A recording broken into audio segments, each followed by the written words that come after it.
machines. Cecilia Wakesho has that report. Thank you. Located in Thika town along Mombasa Road, Alternative Energy Fuel Solution Company has been converting plastics into oil for 8 months now. Piles and piles of all sorts of polythene bags usher you into this company. You will be forgiven to think it's a dumping site. About 700 youth are said to be working as plastic bags collectors in Kiambu County. They are paid 5 shillings for each kilo they bring here, while the county government benefits with 1 shilling per kilo.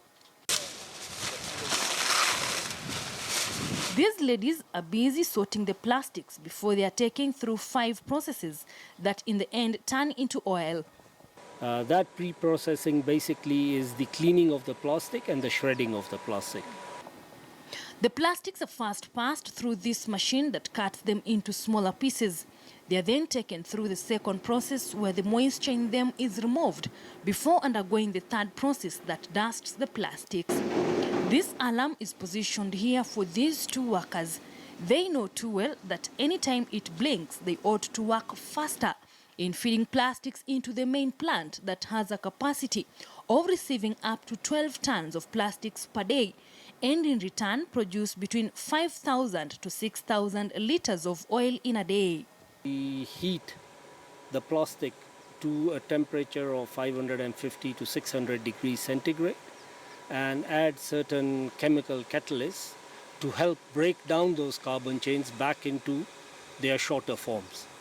As refined oil passes through specialized pipes to these 2 tanks ready for use, the oil that is not fully processed passes through this tunnel and is stored as it awaits reprocessing.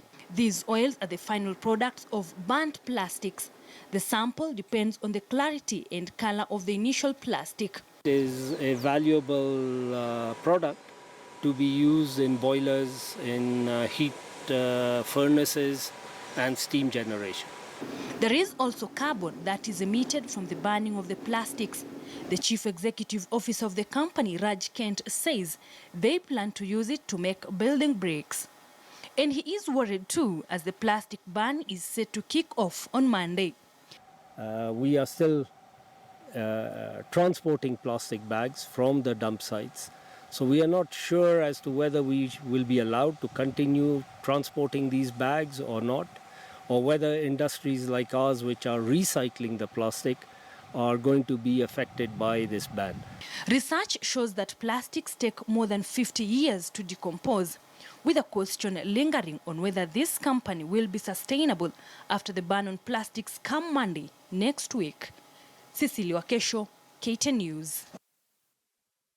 Interesting story there by Cecilia Wakesho. Coming back to my guest here in studio, I think you really did well. Thank you so much. I'll give you maybe a 7 out of 10, which is fairly really good. Thank you so much. So you should come back a number of times so that you're able to, gel properly into this. But quite a number of tweets are coming through before we finish our conversation. And Maina Eriko, you say, Super Senator, you are the reason